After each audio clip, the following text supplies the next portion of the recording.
বছর মেয়াদী প্রাক প্রাথমিক শিক্ষার পরিকল্পনায় কাজ করছে সরকার, জানালেন প্রধানমন্ত্রী। তরুণদের স্মার্ট বাংলাদেশের কারিগর হিসেবে গড়ার তাগিদ। ছাগলকাণ্ডে বিতর্কিত সাদিক অ্যাগ্রোতে ডিএনসিসির অভিযান, প্রকাশ্যে এলেন মতিউরের স্ত্রী। বেনজিরের সম্পদ দেখভালে প্রশাসক নিয়োগ। সাংসদ আজিম হত্যায় জড়িত 7 আসামি গ্রেপ্তার, জানালেন ডিবি প্রধান। এখনো নিশ্চিত হওয়া যায়নি হত্যার মোটিভ। এবং বৃষ্টির বাগড়ায় বন্ধ ভারত ইংল্যান্ড সেমিফাইনাল। আফগানিস্তানকে 9 উইকেটে হারিয়ে প্রথমবার ফাইনালে দক্ষিণ আফ্রিকা।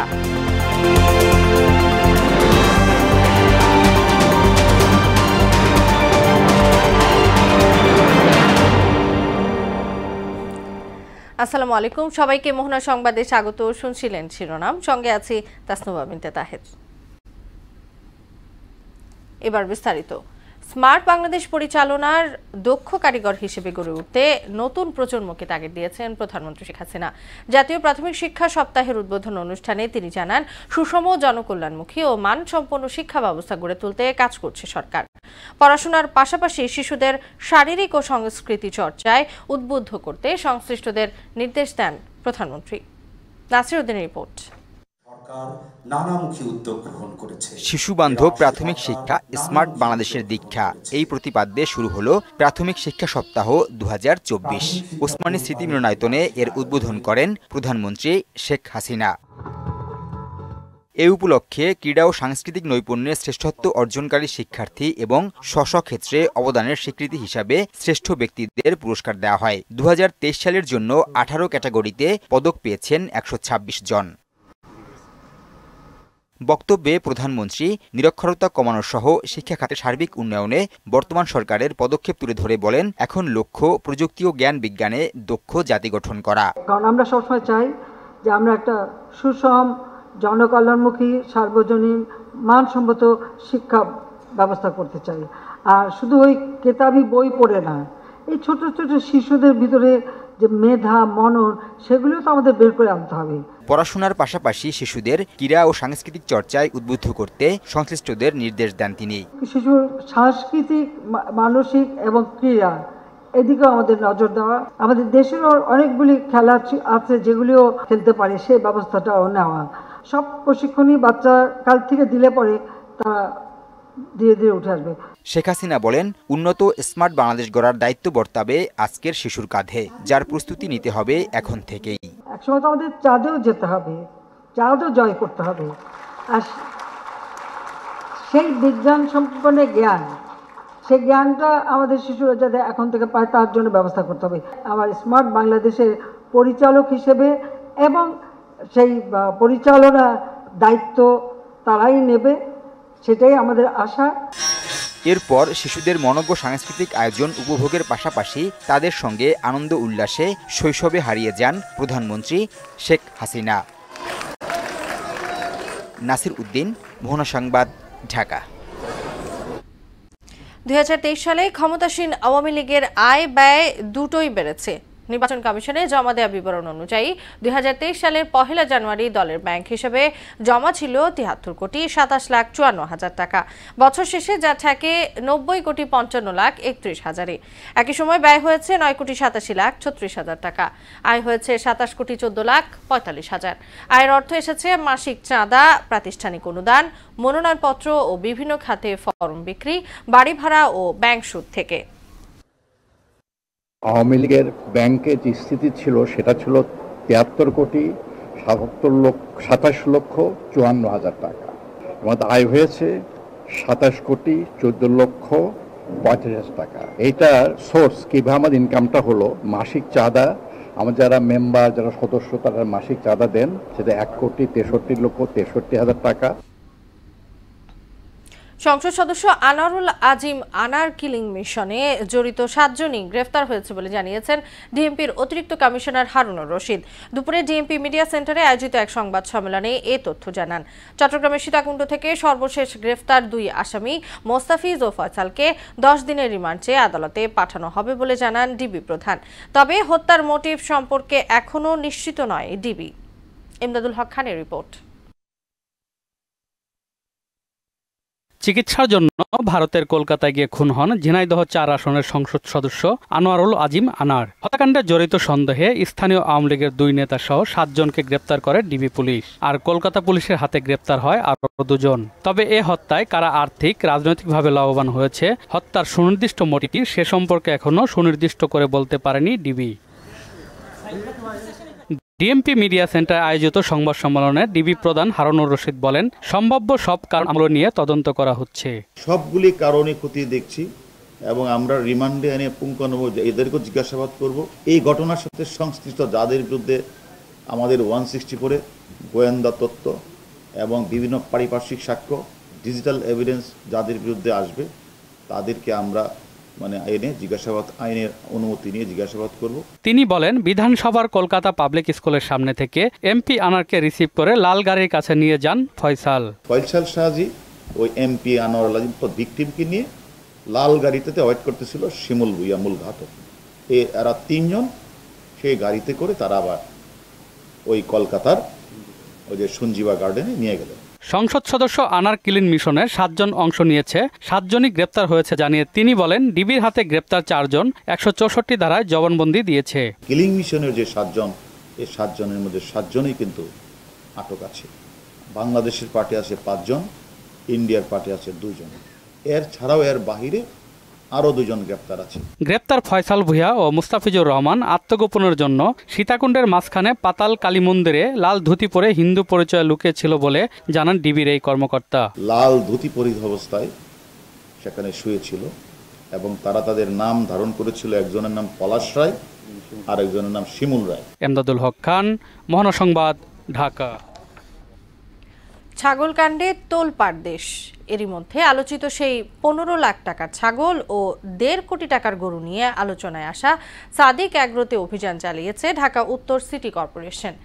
এদিকে দীর্ঘ ১৪ দিন পর জনসম্মুখে আসলেন ছাগলকাণ্ডে বিতর্কিত জাতীয় রাজস্ব বোর্ডের সাবেক কর্মকর্তা ডক্টর মতিউর রহমানের প্রথম স্ত্রী লায়লা কানিজ লাকি। অন্যদিকে পুলিশের সাবেক মহাপরিদর্শক বেনজির আহমেদ এবং তার স্ত্রী ও সন্তানদের নামা থাকা সম্পদের রক্ষণাবেক্ষণের জন্য তত্ত্বাবধায়ক নিয়োগ দিয়েছেন আদালত। ওবায়দুল হক মারুফের রিপোর্ট।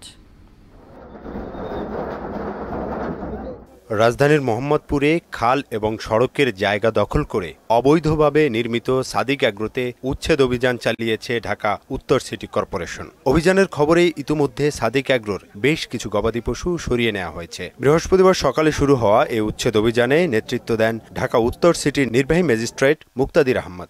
ব্যক্তি বা প্রতিষ্ঠানের বিরুদ্ধে অভিযান নয়, এখানে সকল দখলদারদের বিরুদ্ধে। 1 বিঘার উপরে জমি দখল করে আছে, সুতরাং উনি 4 শতাংশ জমি, উনি জমির মালিক, উনি কিন্তু ভবনের মালিক না।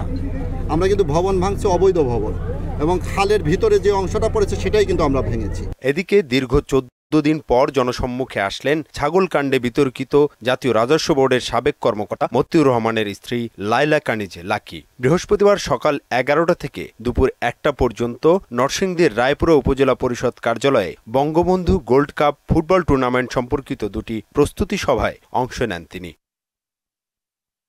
মিটিং শেষে বের হয়ে সাংবাদিকদের সঙ্গে কোনো কথা না বলে দ্রুত স্থান ত্যাগ করেন তিনি।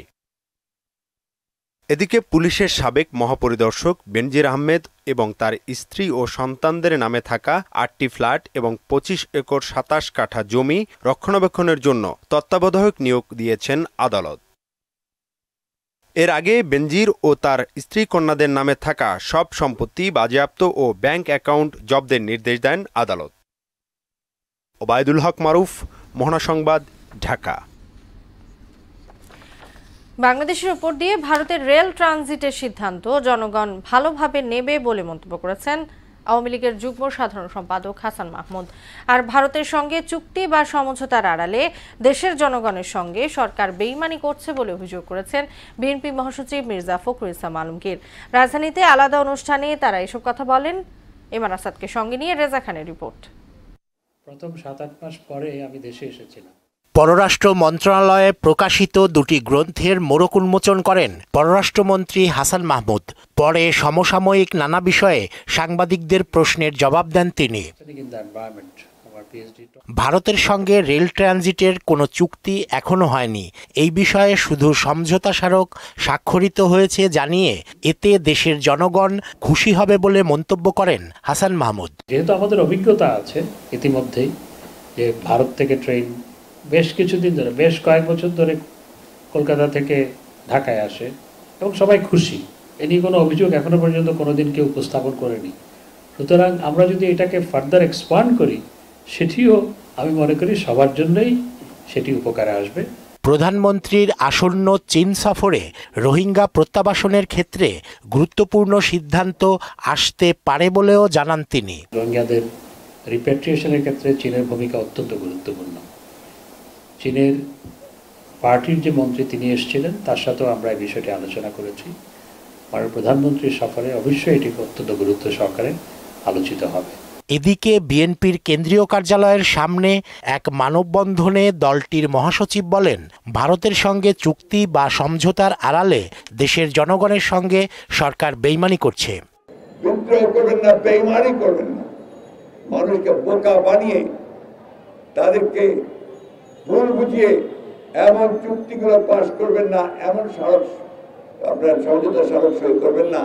তিস্তা প্রকল্পে ভারত যুক্ত হলেও সরকার পানি বন্টন সমস্যার সমাধান করতে পারবে না বলেও মন্তব্য করেন মির্জা ফখরুল। তিস্তার পানি বন্টনের সমস্যা রেজা খান, মোহনা সংবাদ, ঢাকা।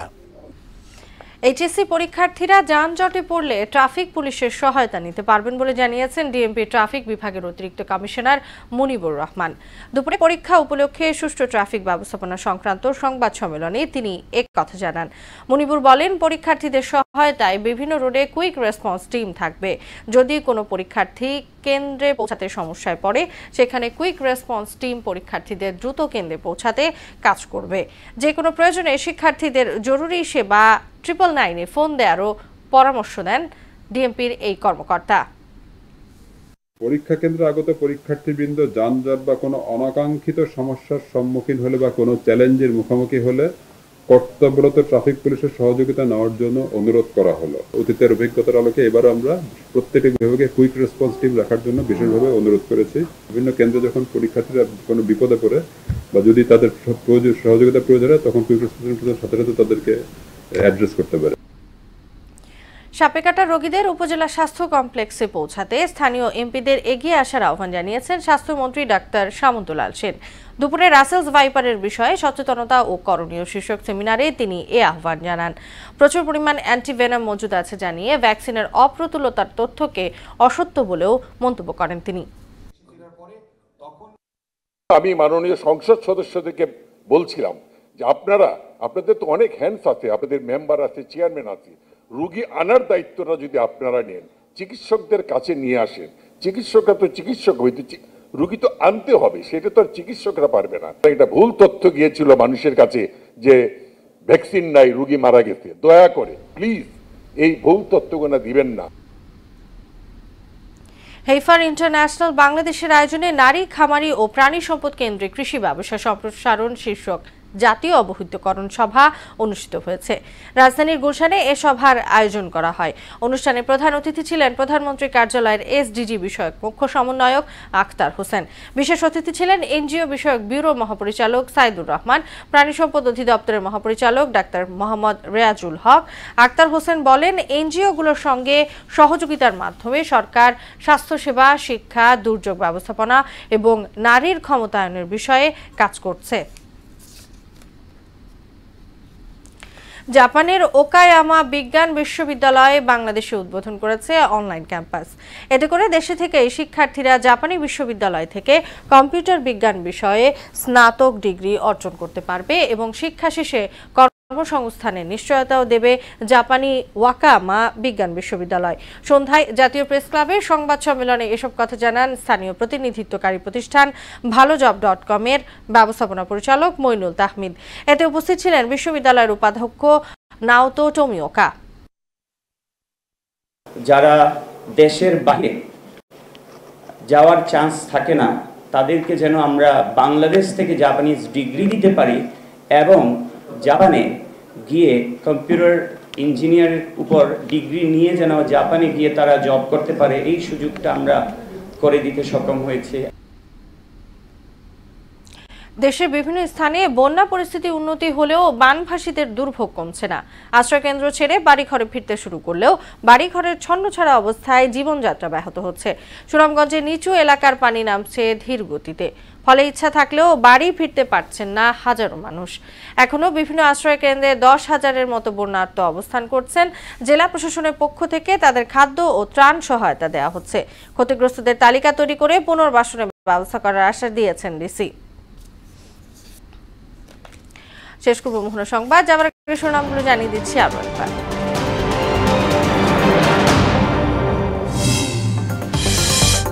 2 বছর মেয়াদী প্রাক প্রাথমিক শিক্ষার পরিকল্পনায় কাজ করছে সরকার, জানালেন প্রধানমন্ত্রী। তরুণদের স্মার্ট বাংলাদেশের কারিগর হিসেবে গড়ার তাগিদ। ছাগলকাণ্ডে বিতর্কিত সাদিক অ্যাগ্রোতে ডিএনসিসির অভিযান, প্রকাশ্যে এলেন মতিউরের স্ত্রী। বেনজিরের সম্পদ দেখভালে প্রশাসক নিয়োগ। সাংসদ আজিম হত্যায় জড়িত 7 আসামি গ্রেপ্তার, জানালেন ডিবি প্রধান। এখনো নিশ্চিত হওয়া যায়নি হত্যার মোটিভ। এবং বৃষ্টি শেষে ইংল্যান্ডের বিপক্ষে টস হেরে ব্যাটিংয়ে ভারত, আফগানিস্তানকে 9 উইকেটে হারিয়ে প্রথমবার ফাইনালে দক্ষিণ আফ্রিকা।